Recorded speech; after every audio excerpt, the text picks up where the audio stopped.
We all know that vocabulary instruction is important. It allows our students to be able to communicate with one another. It allows us to use more colorful language when it comes to our writing. It allows for us to be able to interpret words into meaningful phrases and understanding what it is that we're all trying to share, whether it is through an oral conversation, through a written piece, or even in our reading comprehension.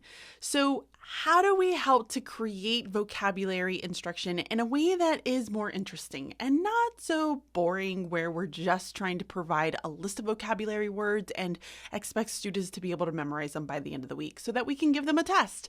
In this video, I want to share with you 3 very simple tips for enhancing vocabulary instruction.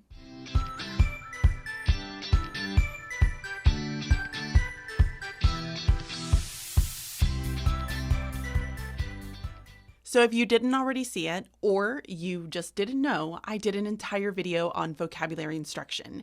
And in that video, I talk about 2 very specific strategies that you can utilize in order to teach vocabulary. Because as much as we like to say that there is really great programs and instructional resources out there when it comes to vocabulary, there's really not.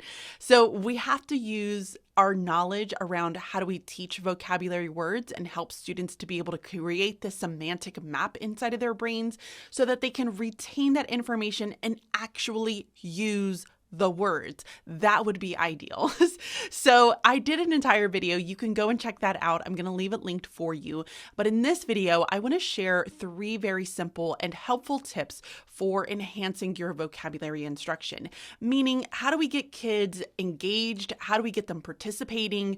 Whew, that's a hard one. How do we get kids using vocabulary words? Because that's the whole point. We want them to use the words in just everyday language, not to say that they're going to be using those words all the time, but we want to encourage that for them. We want to encourage them to use it in their writing, and we want them to encourage them to use it when they're seeing it inside of a book and interpreting the meaning of it and understanding what it is that they're actually reading. So how do we get kids to be able to do that? Well, it's simple and yet not so simple, because if it was very simple, I'd probably be a millionaire at this point. So I want to share with you 3 things that I have utilized over the course of my teaching career, and also that I've researched over the course of these past couple of years of how do we get kids using vocabulary words. Well, I have 3 things for you. The first one is going to be to post it up in your classroom. Now, I know that that probably sounds a little bit blah, and you're like, duh. Like, we all kind of knew that you need to post it inside of your classroom. But I want to give you a new perspective and a new way for posting it in your classroom. I have, over the course of my many years teaching, really tried a variety of ways. And when I taught kindergarten, one of the things that I had was a word wall, right? We all have seen word walls.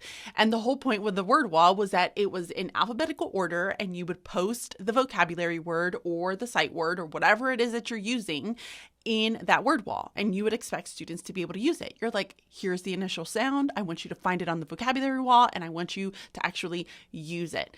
The problem is that a lot of the kids really struggle with even seeing that word up there and knowing what the meaning is. And let's just be a little bit honest here, okay? Like, we don't have all the space in the world to be able to add the word and the meaning to the vocabulary word wall, and nobody has time to try to cover all those words every time we're trying to give some form of an assessment.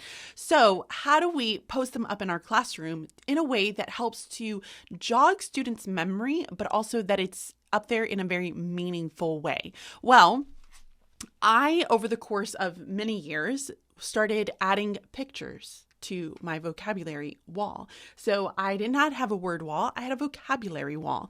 And within that vocabulary wall, it contained all of the images that I had taught with.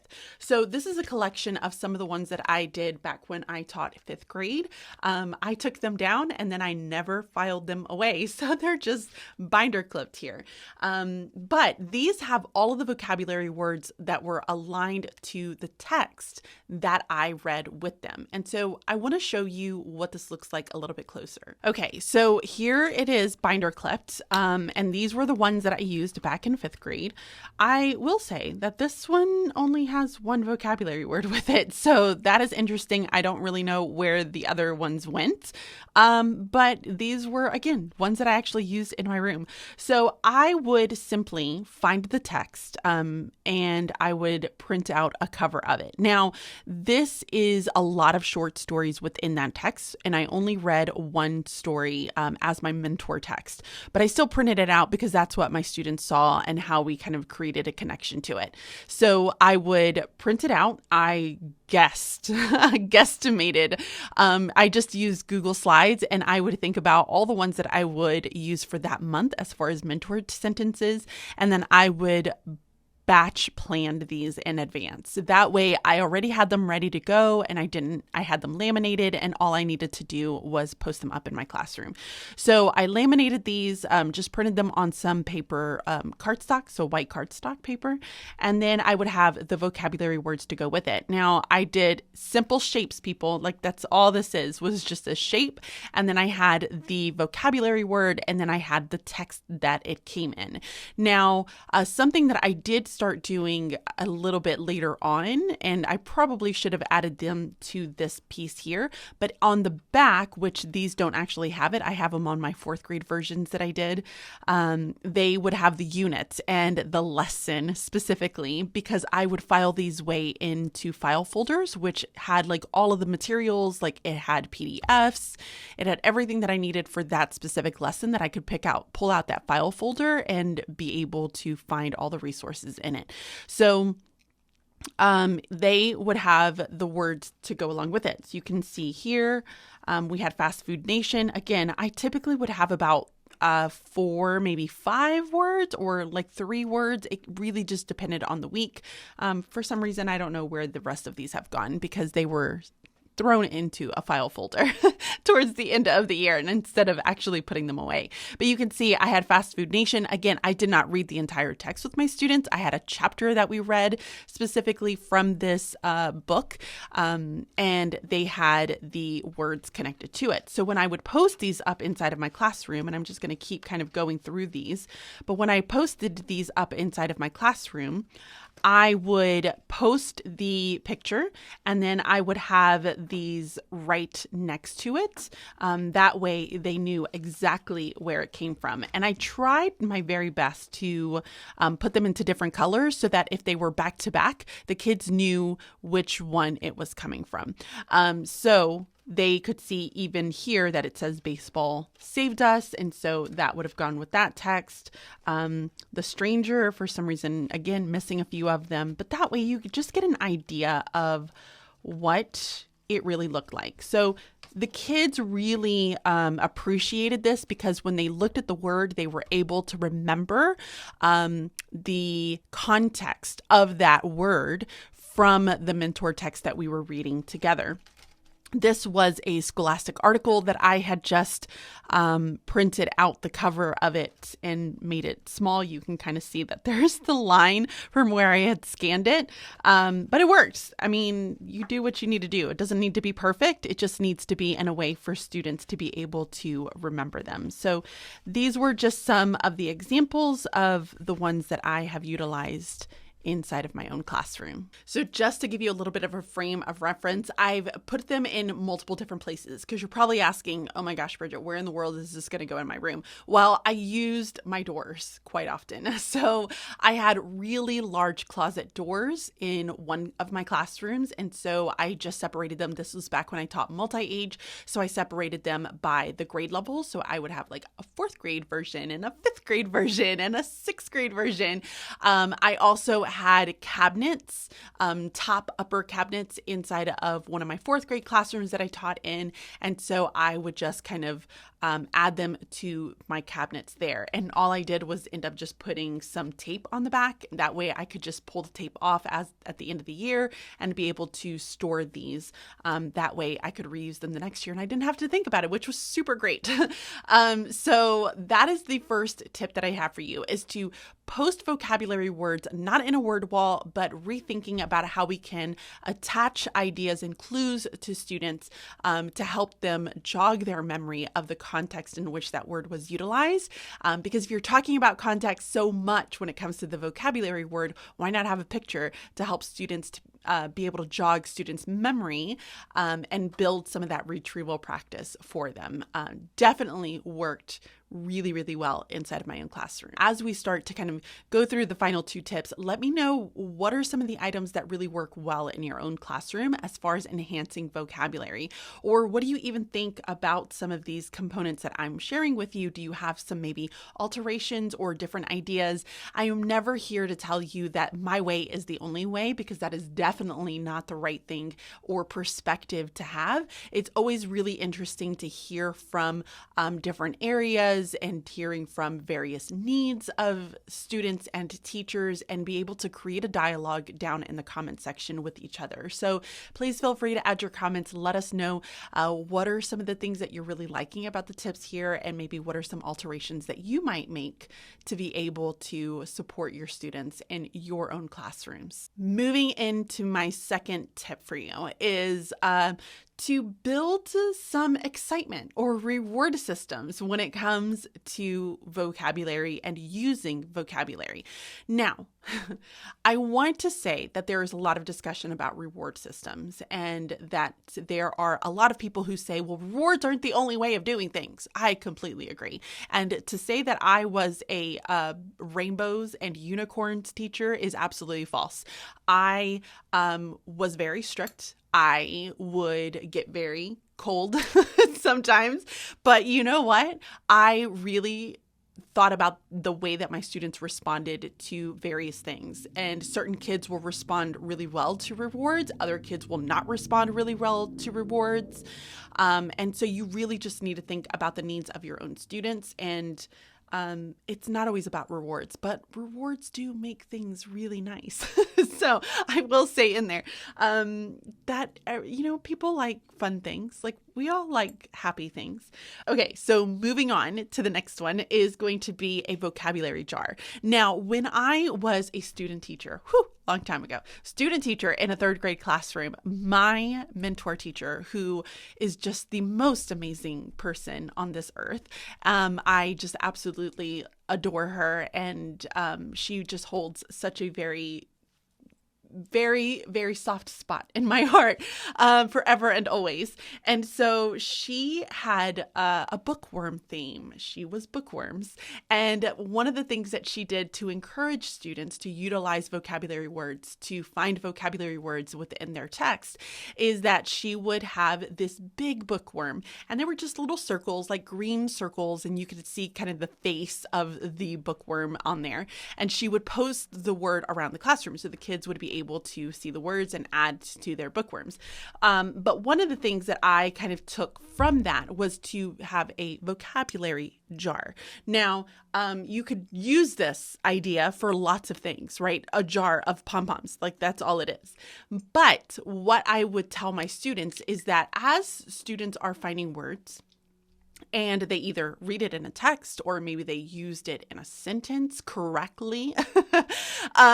Or you could have them say that you could encourage them to use it in their writing, then they could add a pom-pom. Now, obviously, you can create the criteria for this. Now, if you don't want to just have them using it in a sentence, just orally, like in everyday language, then don't tell kids that. So I would either have them find it in a book, or they would have to use it in their writing. So if they did one of those 2 things, they could bring it to me and I could actually see it, then I would allow them to add a pom-pom to the jar. So basically, and I'm taking out all my pom-poms here, let's hope they don't fall, but basically they would have an empty one. I would have a bowl of these. Maybe it was behind my desk. That way students weren't just adding things when I wasn't looking. Always have to think about all those items, right? They could take a pom-pom and then they would just add it to the jar. And as they continued adding and students were encouraged to find those words in books as they read independently, or if they used it in their writing, then we would continue to add pom-poms. And then the goal would be that they would fill the pom-pom jar. So they would have it completely full.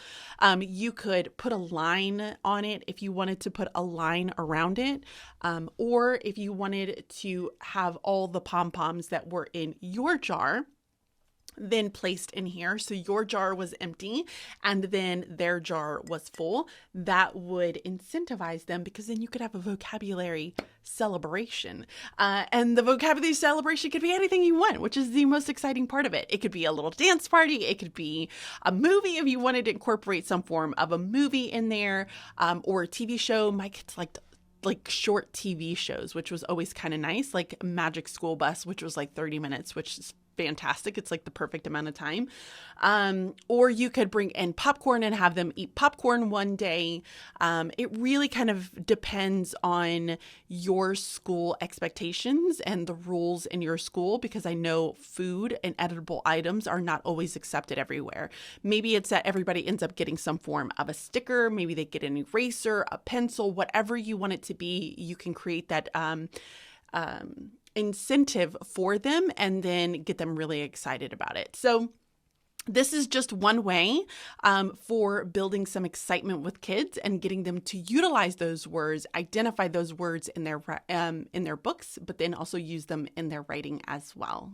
The last tip that I have for you is about collaboration. Now, in Bridging Literacy, we are huge believers of the power of collaboration that it has on students learning and encouraging them and getting them excited to be able to complete various tasks. So oftentimes what I will do is I will take a very simple worksheet and I will bring in the collaborative nature of working with peers, working with a partner, blowing it up as a poster, using Adobe Reader, or allowing them to work together to build that excitement and that need and desire to be able to complete the task with each other.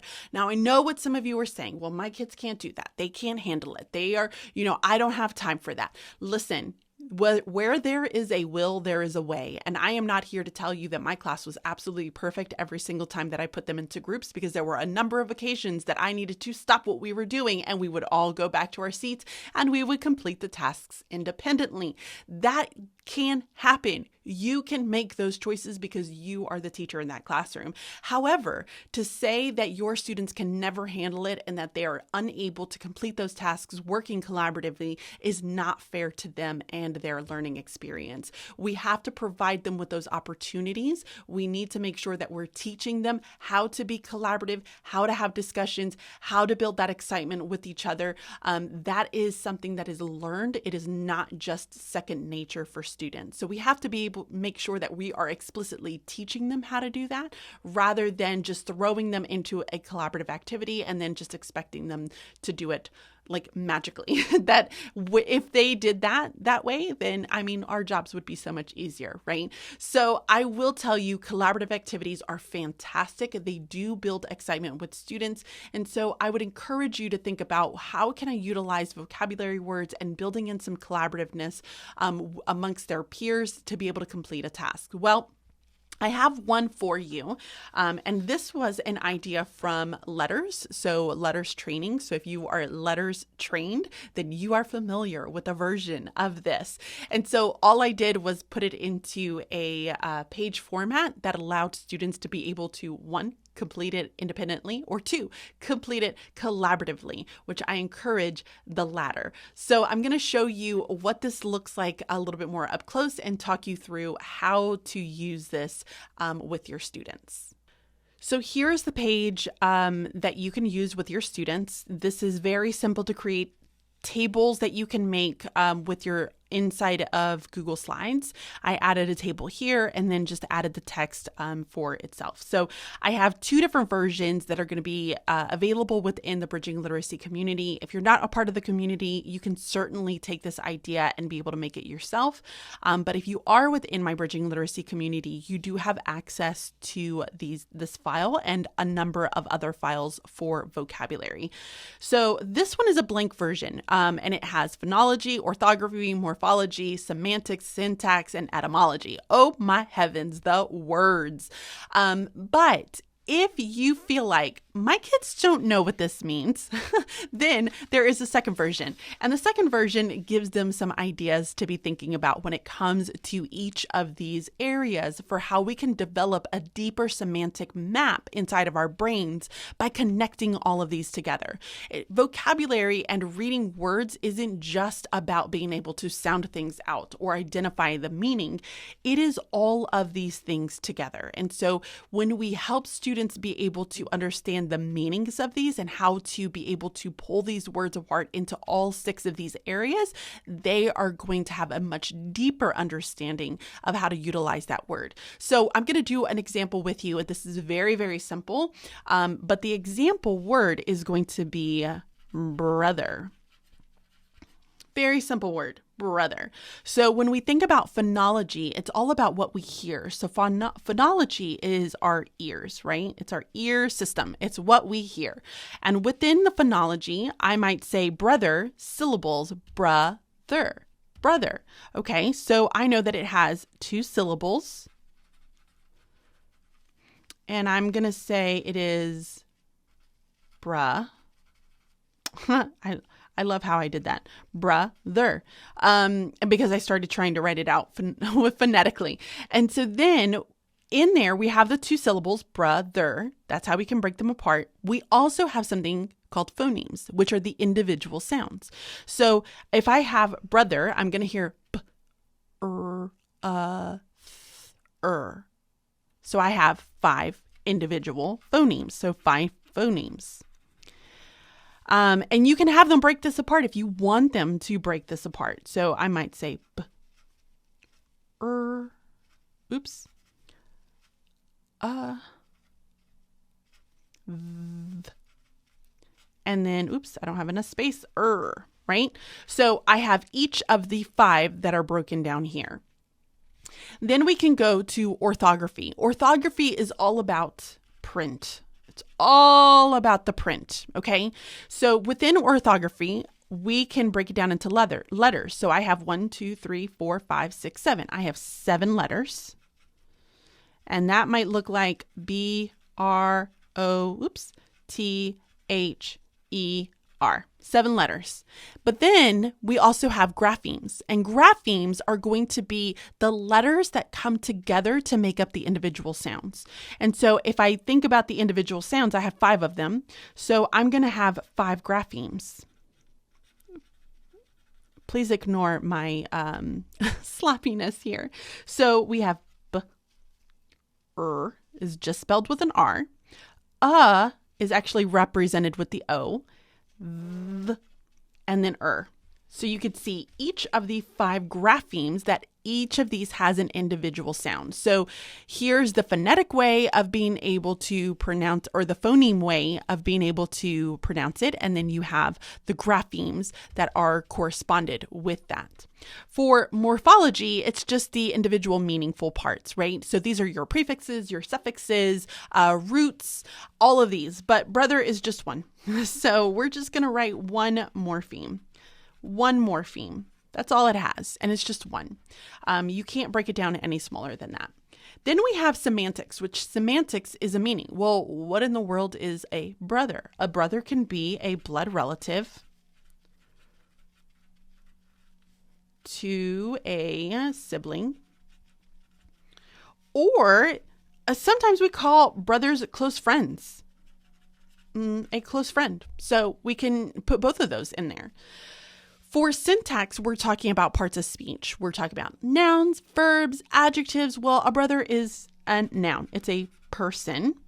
And then etymology is the origin in which it comes from. Well, typically, if there's no prefixes, suffixes, and it is a very basic word, the majority of the times it's going to be an Anglo-Saxon word. So this is an Anglo-Saxon word, I think it's a Germanic origin as well, but I'm just going to write Anglo-Saxon here because it is a very, very basic everyday word that we utilize. A lot of the times you can get clues between the prefixes, the roots, and the suffixes to know the origin in which it comes from. So that could be an activity that you could have a group of students to be able to work and do this together. Now, everybody could have a different word, vocabulary word. So let's say you have 5 or 6 vocabulary words that you're working on. You could print this out as a poster within Adobe Acrobat Reader, and then paste or tape the pages together, and then you would be able to allow students to create these posters, and they could create kind of a gallery walk for them to be able to go and make observations about the other vocabulary words that they have identified. Again, I don't want you to take that vocabulary organizer and completely destroy it and saying, kids can't do this. Like, this is too much for students to be able to think about, or I don't really have time for that. If you go back to my previous video that I did about vocabulary instruction, then you're going to know that there are some words that require a deeper analysis of how to go through them. And then there are some words that we could simply just quickly fast map them, and we can give them the definition and move on with our lives. And so if you're somebody who's working in a core program and you have about 12 to 20 words, vocabulary words that you're supposed to be teaching them every week, that is not realistic. What we need to start doing in education is stop going the 10-mile long view, which is doing as much as possible, as quickly as possible that we can, because we only have so much time in the school year to be able to do it. And instead, we need to start going the 10-mile deep view, which is what Bridging Literacy really focuses on, in helping teachers understand how do we dig deeper to help create skills within students so that they can apply them to many different areas, rather than just focusing on those individual skills in the context in which we're teaching it. But then students are never building that application piece, which is needed when it comes to the instructional hierarchy. So that is a whole other video that I can talk about when it comes to instructional hierarchy, but it is important that we dig really deep with students. And this is a very simple way that you could just batch plan these, bulk print them for the year, and then be able to have this activity in the back of your pocket to be able to give kids opportunities to work collaboratively and also develop a deeper meaning of vocabulary words. So hopefully you have enjoyed these 3 little quick tips for how to enhance your vocabulary instruction and making it a little bit more meaningful, and encouraging students to utilize those vocabulary words, identify them, and put them also into their writing. I would love to hear your thoughts on all of the activities that I have here. If you have some ideas for how you can tailor this to make it fit your individual classroom and needs, I would love to hear those as well. And if you're not already subscribed, what are you doing? Go ahead and hit that subscribe button, hit that notification bell so you can get notified when I upload brand new videos. And I would love for you to take the second out to just hit the like button. It really does help me to be able to get to other teachers here on YouTube and share the expertise and knowledge when it comes to providing effective literacy instruction in upper elementary. So thank you all so much for watching this video, and I will catch you all very soon. Bye.